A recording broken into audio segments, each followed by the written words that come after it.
오늘도 클릭해주셔서 감사합니다. 구독과 좋아요 부탁드립니다.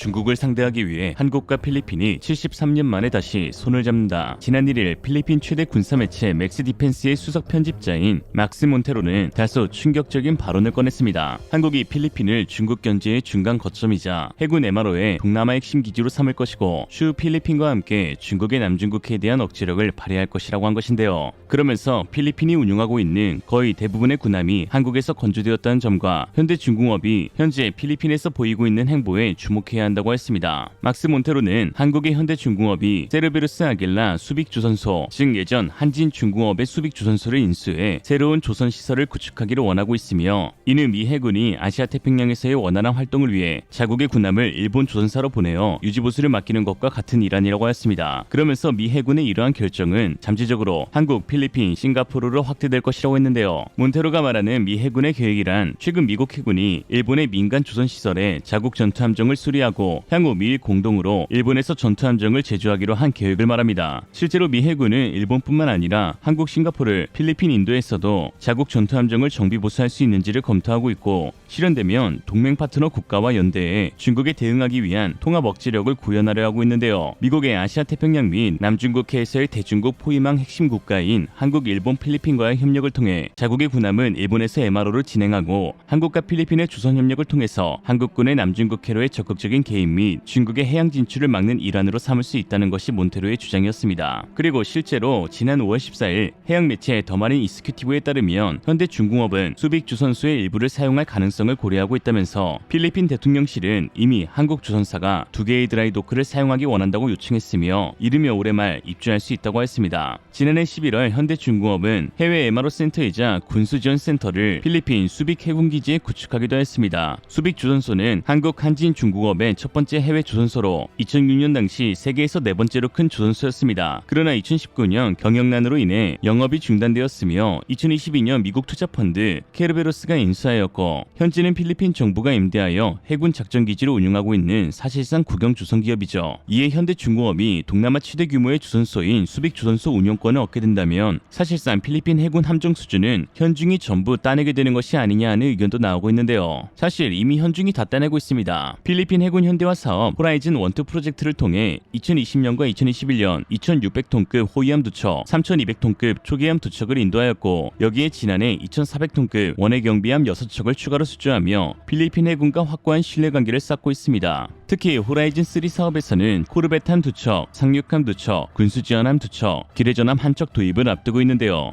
역시 가장 유력한 업체로 현대중공업이 꼽히고 있죠. 그러나 일각에서는 현대중공업이 수빅조선소를 인수하게 되면 제2의 한진중공업 사태가 벌어지는 것이 아니냐는 우려도 나오고 있습니다. 수빅은 한때 25,000명에 달하는 노동자들이 일하는 대형 조선소였고, 조선 불모지였던 필리핀은 수빅 효과로 인해 세계 조선업 4위까지 이름을 올렸습니다. 그러나 수빅은 비숙련 현지 노동자들의 낮은 생산성과 품질 문제로 어려움을 겪었고, 지속되는 납기 지연으로 인해 채무를 이행하지 못하다 결국 문을 닫게 되었죠. 이에 이런 우려가 나오고 있는 것입니다. 그러나 그럼에도 불구하고 현대중공업의 필리핀 조선소 건설은 필리핀뿐만 아니라 앞으로 한국의 조선업 그리고 해군의 계획에 있어서 매우 가치 있는 전략적 거점이 될 수 있다는 평가를 받고 있는데요. 이는 단순히 한국 해군 함정이 임시 정박지 및 유지보수 창구로 사용할 수 있는 거점이 생겼다는 것뿐만 아니라 중국의 해양 패권 야욕을 억제할 수 있는 카드가 될 수 있기 때문입니다. 필리핀은 남중국해 해양 영토 분쟁 최전선에 놓여 있는 국가이자 중국이 남중국해로 진출할 때 마주하는 첫 번째 국가이며, 사실상 남중국해에서 가장 많은 영유권을 보유하고 있는 나라입니다. 남중국해는 약 14조 세제곱미터의 천연가스와 330억 배럴 가량의 석유가 매장되어 있고, 세계 해양 물류의 30%, 약 5,700조 원 규모의 물량 및 원유 66%가 통과하는 전 세계 가장 중요한 바다 중 한 곳입니다. 한국 입장에서도 남중국해는 몇 번을 강조해도 부족함이 없는데, 한국의 경우 남중국해 항로 의존도는 전체 수입 물동량의 30%로, 특히 에너지 수입은 중동 인도양, 말라카 해협, 그리고 남중국해를 거쳐서 오고, 한국 에너지 수입량의 90%가 이곳을 지나갑니다. 또한 남중국해는 미중 영내 패권 경쟁의 연장선이자 대결의 장이기에 그 지정학적 중요성은 더 부각되고 있는데요. 남중국해에서 미국과 중국은 동맹국 및 주변국에 대한 연대를 강화하고 있으며, 미국은 한국에 공개적으로 입장 표명을 하기를 희망하고 있어 결국 한국도 자이든 타이든 남중국해 해양 갈등에 개입될 가능성이 매우 매우 높다고 할 수 있습니다. 자칫 미중 간 군사적 마찰로 인해 교통로가 차단된다면 이는 직접적으로 우리 국민과 국가의 안보에 치명타가 될 수 있어 우리 군은 해군력을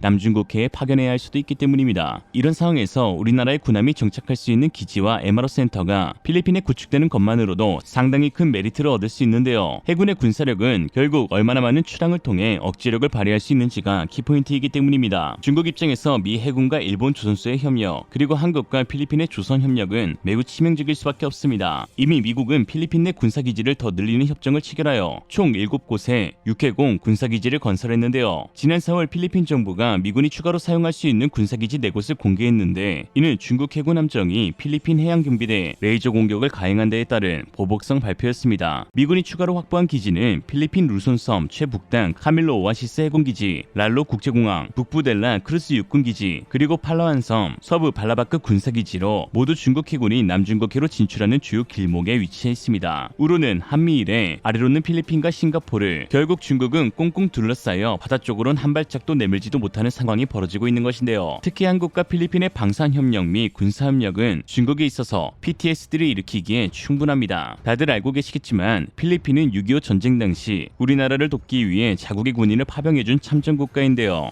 심지어 파병한 16개 국가 중 미국과 영국에 이어 세 번째로 군인을 보내주었으며 여섯 번째로 많은 수인 총 7,420명의 젊은 군인들이 한국 땅을 밟았습니다. 특히 당시 필리핀은 독립한 지 4년밖에 되지 않아 지속해서 공산 반란군과 치열한 교전을 벌이고 있었으며 또한 정식 국가로도 인정받지 못한 시기였기에 이러한 한국 원정군은 그 의미가 남달랐죠. 필리핀 대대는 미 제65연대에 배속돼 임진강 부근 주요 거점을 확보하는 등 많은 공로를 세웠는데요. 가장 잘 알려진 전투는 바로 율동전투로 수만 명에 달하는 중공군 제44단이 필리핀 제10대대를 향해 기습 공격을 펼쳐 완전히 포위되었는데 주변 부대와 연락이 되지 않았던 필리핀 제10대대 전투원들은 회유와 협박에도 절대 항복하지 않고 끝까지 중공군의 공세를 막아내면서 오히려 새벽 역습을 통해 중공군에 엄청난 피해를 끼치는 대활약을 펼쳤습니다. 필리핀군의 사망자는 12명인 반면 중공군은 약 50배인 500명 이상이 사망하였죠. 필리핀 제10대대 전투단의 활약으로 미국 제3보병사단은 연천에서 성공적으로 철수할 수 있었고 중공군의 충계 공세였던 이 전투에서 중공은 무력으로 상대를 굴복시킬 수 없다는 걸 깨닫고 내부에서 휴전이 모색되기도 하였습니다. 특히 6.25 전쟁의 필리핀 영웅 콘라도 얍 대위는 율동전투 중에 대대장의 철수 명령에도 불구하고 생존자를 구출하고 전후 시체를 수습한 후에 철수하겠다고 보고할 정도로 용기와 책임감이 투철했는데 고지를 탈환한 이후 동료 2명을 구출하고 전사한 부대원의 시체를 수습해 철수하던 중 안타깝게도 저격탄에 맞아 숨을 거둔 진정한 영웅이었습니다. 한국 해군에서 충주함으로 활약하다 필리핀에 무상공여된 초기함의 필리핀 한 명이 바로 콘라도 얍함입니다. 최강의 대간첩선으로 정평이 났던 포함이자 끝까지 포기하지 않고 임무를 수행했던 희생의 상징이 된 충주함이었기에 콘라도 얍이라는 영웅의 이름이 더없이 잘 어울리는 것 같습니다. 한국 방산의 대표적인 우수고기기자 진정한 의미에서의 동맹국인 필리핀은 다시 한 번 더 중공군과 대격전을 앞두고 있는 일촉즉발의 상황입니다. 이런 상황에서 필리핀 안보를 한층 강화하기 위해 메이드 인 코리아 무기체계가 힘을 보태고 있는데요. 도움을 받았던 자가 이제는 도움을 줄 수 있는 이 아름다운 관계인 두 국가가 다시 한 번 더 힘을 합쳐 그들에게 그때의 그 기억을 떠올리게 만들어줘야 할 것 같습니다. 왜냐하면 이내 72년이 지나도 아직 정신 못 차린 것 같거든요. 필리핀 속담에 이런 말이 있습니다.